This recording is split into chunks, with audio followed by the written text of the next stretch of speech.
The spaceship's landing gear groaned as it touched down on the surface of Earth, sending a cloud of dust swirling into the air. Krelf, lead xenobiologist of the Tavrixian Exploration Guild, clicked his mandibles in irritation.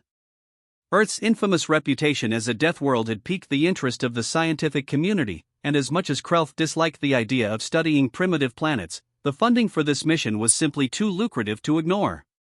The planet was said to be teeming with hostile environments, bizarre creatures, and organisms so adaptable they bordered on supernatural.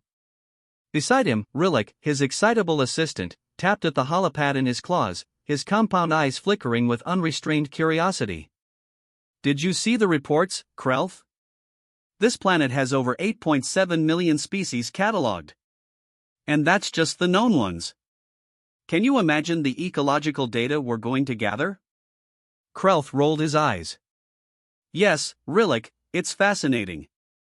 But let's not forget why we're here, to catalog, analyze, and determine the viability of harvesting this planet's resources for the Guild. This is not an adventure. But the predators here are legendary." Rillick chirped, almost bouncing on his clawed feet. "They say even the flora is dangerous. The reports mention something called a Venus flytrap. A plant that eats animals. Have you ever heard of such a thing?" Krelf sighed, adjusting the pack of instruments strapped to his thorax. "Rillick, focus. Our first task is to establish a base of operations, then we can study the wildlife. You're here to assist, not to play." The ship's ramp lowered with a hiss, and the two Tavrixians stepped onto the soft soil of a dense forest. The air was thick with moisture, the scent of chlorophyll and decay filling their sensory glands. Towering trees loomed overhead, their canopies so intertwined that only slivers of sunlight reached the ground. The chorus of chirping, buzzing, and rustling was a constant reminder that they were not alone. Their third companion, a drone named V-18, floated out behind them, its mechanical hum a reassuring presence. The drone's job was to scan, analyze, and record everything they encountered. Its high-tech sensors were already whirring as it began mapping the area. "See?" Rillick said, gesturing at the lush environment. "It's beautiful. And look at this biodiversity. It's no wonder this planet's ecosystem is so aggressive, it's a constant competition for survival." "Let's just hope we're not on the losing side of that competition," Krelf muttered. Their first challenge came sooner than expected. As they began unpacking their equipment, a loud, guttural growl echoed through the forest. Krelf froze, his sensory appendages twitching as he scanned the area. "What was that?" Rillick whispered, his enthusiasm quickly giving way to apprehension. Before Krelf could answer, the underbrush erupted as a massive creature charged toward them. It was a jaguar, its sleek black fur rippling as it moved, its golden eyes locked onto the Tavrixians. Krelf barely had time to react before the drone sprang into action, emitting a high-frequency sonic pulse that sent the predator skidding to a halt. The jaguar hissed and snarled, but the pulse disoriented it enough to drive it back into the shadows. Rillick exhaled shakily. "That was close." "Too close," Krelf snapped, glaring at the drone. "V-18, expand the perimeter scans. I want advanced warning of anything that moves." The drone chirped in acknowledgement and floated higher, its sensors sweeping the area. Krelf turned back to Rillick, his tone sharp. "This is exactly what I warned you about. This planet is not safe. But did you see how it moved?" Rillick said, his fear already giving way to awe. "Such power, such agility. That creature is a masterpiece of evolution." "It's also a threat," Krelf replied. "One we can't afford to underestimate." They spent the next few hours setting up their base, a dome-like structure reinforced with energy barriers and equipped with advanced monitoring systems. The drone worked tirelessly, mapping the surrounding area and cataloging the local flora and fauna. Rillick busied himself with analyzing plant samples, while Krelf pored over the drone's data, his mandibles clicking as he noted the alarming frequency of predators in the region. "Look at this," Krelf said, calling Rillick over. "This area alone is home to over a dozen apex predators. And that's not counting the smaller creatures, which are equally dangerous." "Like this one?" Rillick asked, holding up a jar containing a tiny, brightly colored frog. It's called a poison dart frog. The locals used to coat their weapons with its toxins. Isn't that fascinating? Krelf recoiled. Fascinating? It's terrifying. How is something so small so deadly? Adaptation, Rillick said, grinning. Every species here is a survival expert. It's incredible. Their conversation was interrupted by a sharp beeping from the drone. Krelf turned to the monitor, his eyes narrowing as he read the data. We've got movement, large movement, heading this way. The two Tavrixians tensed as the drone's cameras zoomed in on the approaching figure. At first, it appeared to be another predator, a creature with powerful limbs and sharp claws. But as it stepped into the clearing, they realized it wasn't an animal at all. It was a human. Krelf and Rillick stared in stunned silence as the human, clad in camouflage gear and carrying what appeared to be a primitive projectile weapon, surveyed the area. The human's eyes narrowed as they landed on the dome, and he raised his weapon cautiously. Is it hostile? Rillick whispered. I don't know, Krelf admitted. But let's not take any chances. The human approached slowly, his movements deliberate. He stopped a few meters from the dome, his expression unreadable. Then, in a clear, commanding voice, he said, You're trespassing. Krelf stepped forward, his translator buzzing to life. We are researchers. We mean no harm. The human didn't lower his weapon. This forest is protected. Whatever you're doing here, pack it up and leave. Rillick opened his mandibles to protest, but Krelf silenced him with a sharp gesture. We are conducting a scientific survey, Krelf said carefully. Our presence here is temporary. The human's eyes flicked to the drone, then to the jar in Rillick's claws. His expression hardened. You're not taking anything from this forest. We are only collecting data, Krelf assured him. Our mission is purely observational. The human hesitated, then slowly lowered his weapon. If I see any sign that you're harming this ecosystem, you won't like the consequences.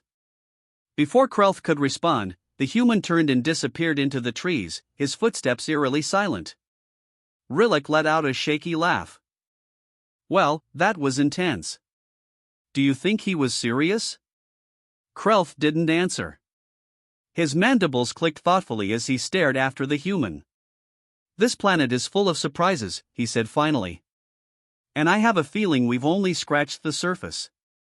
The air around the dome grew thick with tension following the human's departure. Krelf monitored the drone's feet obsessively, his compound eyes scanning for any signs of the man's return. Beside him, Rillick couldn't stop pacing, his usual enthusiasm dulled by the encounter. Do you think he'll come back? Rillick asked, his voice unusually subdued. I don't know, Krelf admitted, his mandibles clicking nervously. But humans are unpredictable. That alone makes them dangerous. Rillick paused by the workstation, where his samples were neatly arranged. He picked up the jar containing the poison dart frog and examined it closely. I still don't understand how one species can live alongside so many dangers. Humans are practically defenseless compared to some of the predators we've seen. Defenseless? Krelf scoffed. Hardly. Their ingenuity is their weapon. Did you see how that human moved? How he assessed us without showing fear. He's probably the apex predator of this entire region. Because of their tools, Rillick argued. Take those away, and they're just soft, furless mammals. Krelf shook his head. You're wrong. It's not just their tools. It's their mindset. They adapt to any challenge, and that's what makes them formidable. The drone interrupted their conversation with a series of sharp beeps. Krelf turned to the monitor, his eyes narrowing as new data scrolled across the screen. What now? Rillick asked, peering over his shoulder. More movement, Krelf said grimly. But it's not the human this time. The monitor displayed a live feed of the forest, where several large heat signatures were moving toward their location. The shapes were unfamiliar quadrupeds with muscular frames and sharp, predatory features. Krelf's sensory appendages twitched as he processed the information. Wolves, he muttered. A pack. Rilik's mandibles clicked nervously. How many? At least 6, Krelth replied. They're circling us. The two Tavrixians exchanged a worried glance. While their energy barriers would protect them temporarily, they had no weapons capable of dealing with multiple predators. Even the drone's sonic pulses might not be enough to deter an organized attack. What do we do? Rilik asked, his earlier bravado completely gone. We reinforce the barriers and hope they lose interest, Krelth said. And we stay inside. Hours passed, but the wolves didn't leave. Instead, their howls grew louder and more coordinated, sending chills through the Tavrixian sensory systems. The drone's scans revealed that the pack was growing bolder, testing the perimeter with sharp snaps of their jaws and aggressive growls. This isn't working, Rilik said, his voice rising with panic. They're not going to leave. They're testing us, just like the humans said we shouldn't be doing to them. Krelth clenched his claws, his frustration mounting. He knew Rilik was right. The wolves were relentless, their intelligence and pack behavior on full display. They weren't just hunting, they were strategizing. Fine, Krelth said, his tone sharp. We'll have to scare them off. With what? Rilik asked. We don't have weapons. Krelth glanced at the drone. V-18 sonic pulses might not be enough alone, but if we amplify them using our environmental controls... Rilik's eyes widened. We could flood the area with sound. It'll disorient them. Exactly, Krelth said. But it'll only work if we lure them close enough. And how do we do that without becoming dinner? Rilik asked nervously. Krelth smirked, a rare expression of confidence. We bait them. The plan was simple but risky. Using one of Rilik's collected samples, a piece of raw meat from a local scavenger species, they created a makeshift lure, dangling it from a mechanical arm just outside the barrier. The wolves' keen noses picked up the scent almost immediately, and their growls turned into eager barks as they approached. Krelth monitored their movements closely, his claws hovering over the controls. Wait for it, wait. The wolves lunged for the meat, their bodies pressing against the barrier.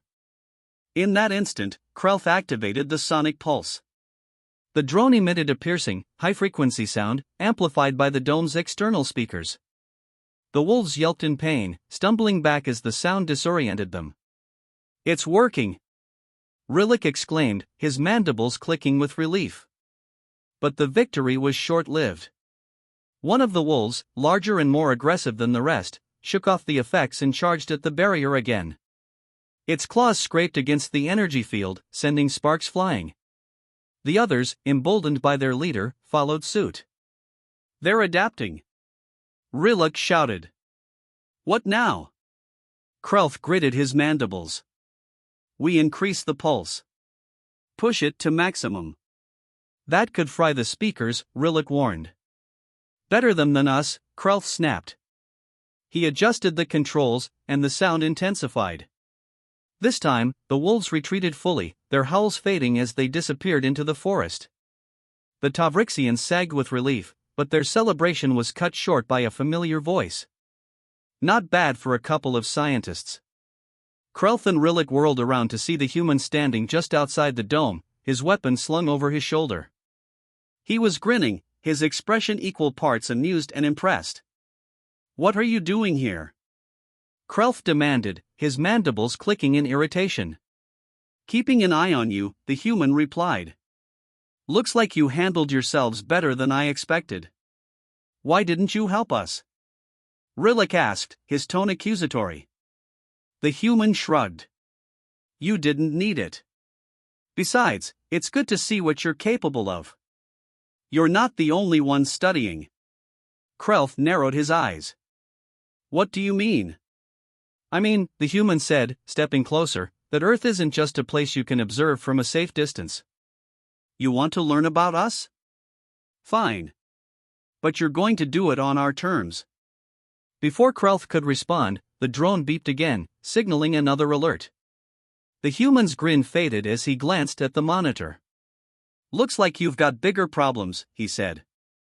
That's not wolves. The screen displayed a new set of heat signatures, larger, faster-moving creatures approaching from the east. The human frowned, his posture shifting to one of readiness. "Bears," he said. "And not the cuddly kind." The Tavrixians barely had time to process the human's words before the first bear emerged from the trees. It was massive, its dark fur bristling as it sniffed the air. Behind it, two more lumbered into view, their eyes gleaming with predatory intent. "Your barriers won't hold against them," the human said, already unslinging his weapon. "Bears don't scare easy. What do you suggest we do?" Krelf asked, his irritation giving way to desperation. "Follow my lead," the human said. "And stay behind me." For the first time, Krelf and Rillick found themselves relying on the human's expertise. He moved with purpose, using his weapon to fire warning shots that startled the bears but didn't provoke them further. Meanwhile, he instructed the Tavrixians to use their drone to create a perimeter of sonic pulses, limiting the bears' movement. "We're not trying to fight them," the human explained. "Just make them think it's not worth the effort." "And if they don't?" Rillick asked nervously. The human smirked. "Then we improvise." The plan worked, but only barely. The bears eventually retreated, their growls fading into the distance. The human lowered his weapon, his expression one of cautious satisfaction. "You're lucky," he said, turning to the Tavrixians. "Bears are smarter than wolves. They knew when to quit." Krelf exhaled, his mandibles twitching with exhaustion. "Is everything on this planet a threat?"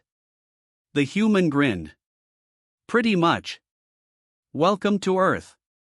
The uneasy alliance between the human and the Tavrixians was forged in the aftermath of the bear encounter. The tension between them had not entirely dissipated, but a grudging respect began to emerge. Krelf, ever pragmatic, couldn't ignore the human's expertise. The survival instincts and knowledge he displayed were unlike anything Krelf had observed in other species. Rillick, on the other hand, couldn't contain his excitement. "This is incredible. You navigated the behavior of two apex predators with nothing but instinct and a primitive weapon. How did you learn to do that?" The human, who had finally introduced himself as Logan Cross, smirked as he slung his rifle over his shoulder. "You grow up on Earth, you learn fast. Out here, it's survive or die. The predators keep you sharp." Krelf's mandibles clicked in irritation. "That's all very inspiring, but we still have a mission to complete. We didn't come here to marvel at Earth's predators. We came to understand them." "And that's exactly why I'm sticking around," Logan said. "You don't get to understand Earth by poking it with a stick and running. You've already seen how quickly things can go sideways." The trio returned to the dome, and for the next several hours, Logan reluctantly helped the Tavrixians continue their research. The drone scanned the environment, cataloging plant species and mapping the region, while Logan provided commentary that alternated between sarcastic and insightful. "That plant," Logan said, pointing at a cluster of thorny vines the drone was analyzing, "is what we call a blackberry bush. It's harmless if you're careful, but get too close, and you'll come out looking like you lost a fight with a porcupine." Krelf tilted his head. "Why would a plant need such defenses?" Logan shrugged. "Keeps the herbivores from eating it before it spreads its seeds. Everything here has to fight to survive, even the plants." Rillick, holding a jar containing another specimen, looked up eagerly. "And what about this one?" The drone identified it as stinging nettle. Logan chuckled. "That one's a nasty piece of work. Looks harmless, but brush up against it, and you'll be scratching for hours. Its tiny hairs inject chemicals into your skin. Harmless in small doses, but annoying as hell." Krelf grumbled as he entered the data into their logs. "Your planet is a death trap." "Welcome to the club," Logan said with a grin. It wasn't long before another crisis interrupted their work. The drone's sensors picked up movement again, this time from the west. Unlike the wolves or bears, this new threat moved with speed and coordination. Logan's expression darkened as he studied the monitor. "What now?" Rillick asked nervously. "Pack hunters," Logan said. "And not the kind you can scare off with noise. The monitor displayed a group of large, reptilian creatures with razor-sharp claws and teeth. They moved in unison, their movements unnervingly deliberate. Velociraptors? Rillick said, his voice rising in panic. But I thought those were extinct. Not dinosaurs, Logan corrected. They're called Komodo raptors. Descendants of Komodo dragons, but faster, smarter, and meaner. They're rare, but when you see one, there's usually a dozen more hiding nearby. Krelfa's sensory appendages twitched. And what do you suggest we do about them? Logan's grin faded. This time, we fight. Logan immediately sprang into action, directing the Tavrixians to fortify the dome while he prepared traps around the perimeter. Using materials scavenged from the surrounding forest, he crafted crude but effective snares and tripwires designed to slow the raptors down. What are these? Krelf asked, gesturing to the sharpened stakes Logan was embedding in the ground. Spike traps, Logan explained. They won't stop the raptors, but they'll make them think twice before charging straight in. Rillick, still jittery, assisted Logan with setting up the traps. Do you really think this will work? It's not about stopping them, Logan said. It's about buying time and creating opportunities. As night fell, the air grew heavy with anticipation. The dome's external lights cast long, eerie shadows across the forest, illuminating the traps Logan had set. Inside the dome, Krelf and Rillick monitored the raptors' movements on the drone sensors. They were circling, testing the perimeter just as the wolves had done earlier. They're waiting for an opening, Krelf muttered. They're coordinated. Exactly, Logan said, checking his rifle. They're smarter than most predators. They'll probe for weaknesses before they strike.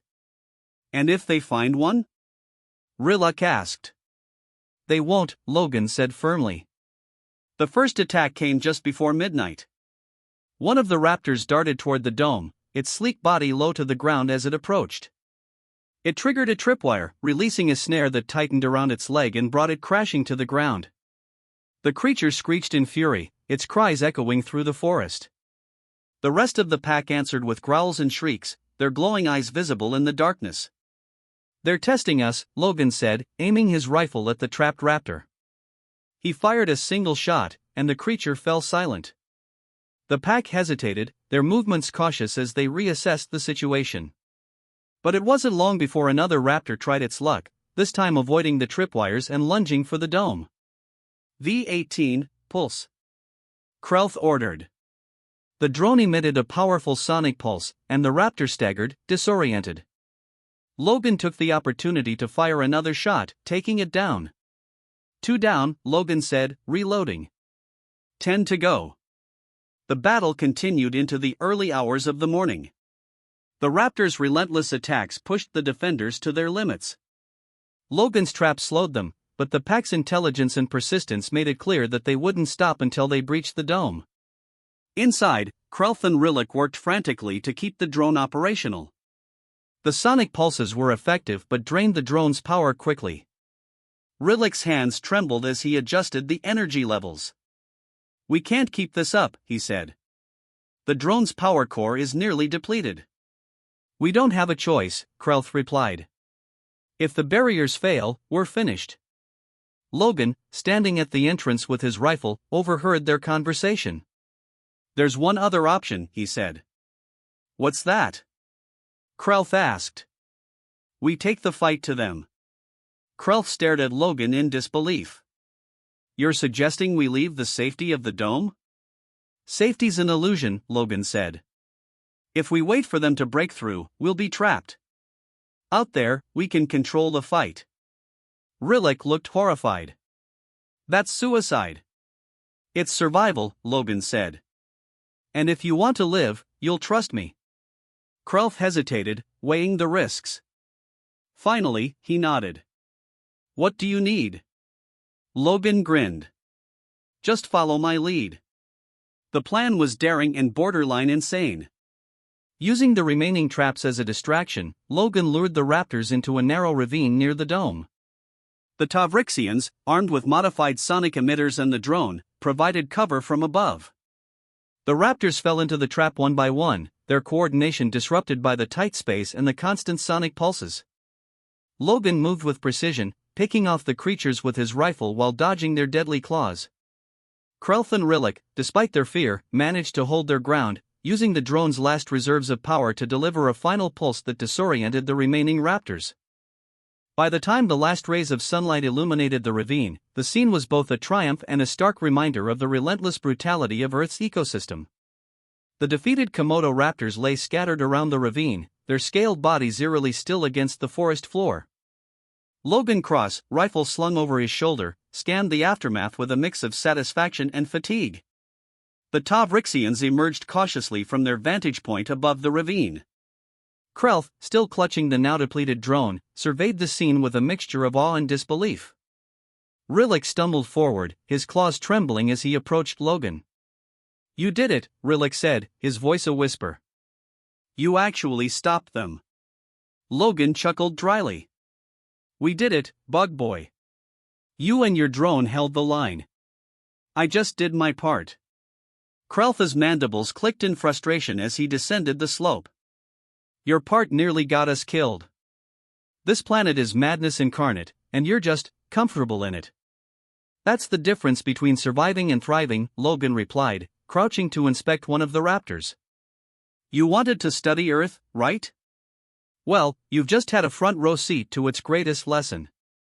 The group returned to the dome, their movements sluggish from exhaustion.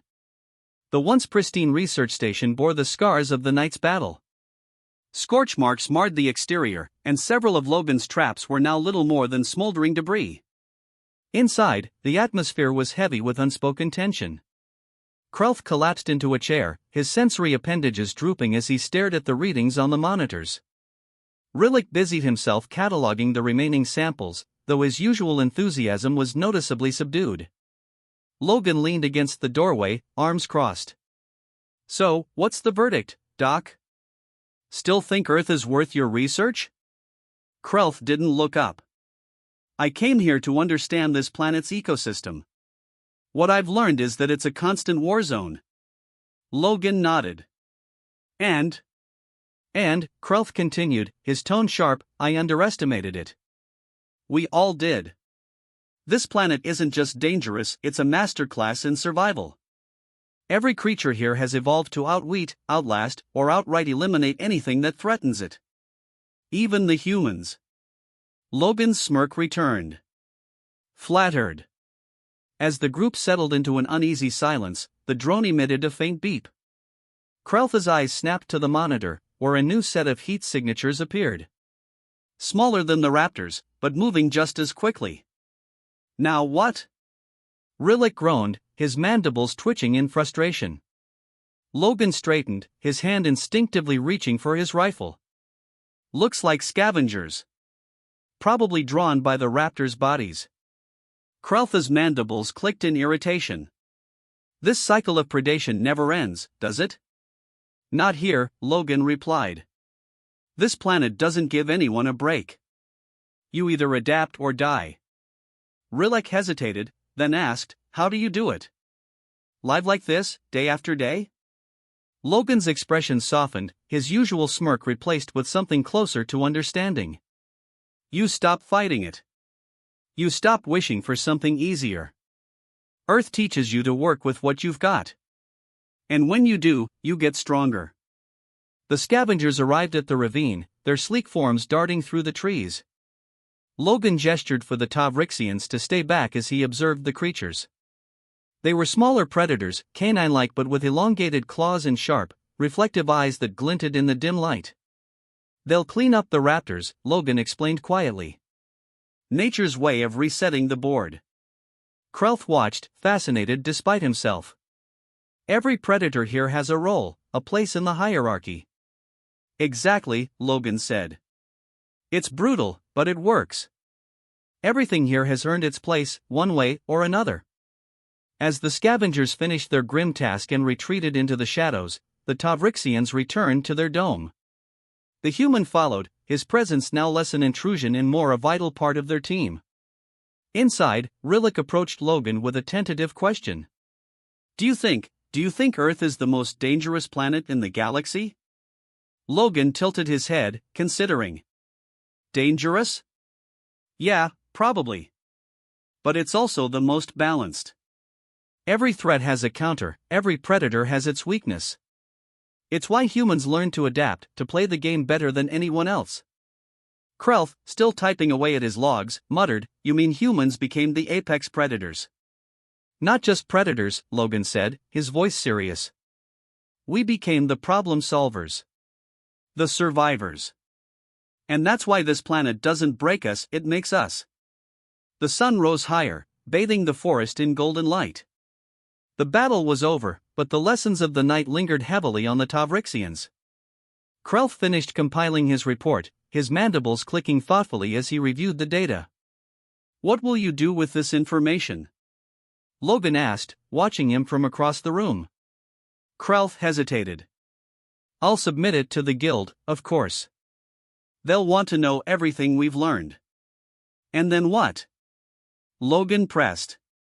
"And then," Krelf trailed off, his tone uncertain. "I don't know. Maybe they'll think twice about exploiting this planet. Or maybe they'll see it as a challenge." Logan's eyes narrowed. "If they come here thinking they can conquer Earth, they'll regret it." Krelf met his gaze, a newfound respect in his expression. "I believe you." As the Tavrixians prepared to leave, Logan walked them to the edge of the clearing. The human's rifle was slung casually over his shoulder, but his posture was as alert as ever. "You'll survive the trip back?" Logan asked, his tone light but his eyes serious. "We will," Krelf said. "Thanks to you." Logan nodded. "Good. Just remember, Earth isn't just a planet. It's a lesson. And if you don't learn from it, it'll teach you the hard way." Rillick, clutching a container of carefully preserved samples, hesitated before asking, "Will you be okay here? Alone?" Logan grinned. "I've got everything I need. And besides, this is my home." As the Tavrixian ship lifted off, Krelf stared out the viewport, watching as the dense forest shrank into the distance. The scars of the battle were barely visible, swallowed up by the vastness of Earth's wild terrain. Rillick turned to him, his voice soft. "Do you think the guild will listen? That they'll leave this place alone?" Krelf didn't answer immediately. Instead, he gazed at the data on his holopad, the intricate web of Earth's ecosystem, the unyielding balance of predator and prey, and the extraordinary resilience of its apex species. "Finally," he said, "I hope so. Because if they don't, they'll find out why humans are the most dangerous creatures of all." The ship disappeared into the sky, leaving Earth behind. Below, Logan Cross watched the trail of its engines fade into the horizon. He smiled faintly, then turned back toward the forest. The scavengers were gone, the raptors reduced to memory.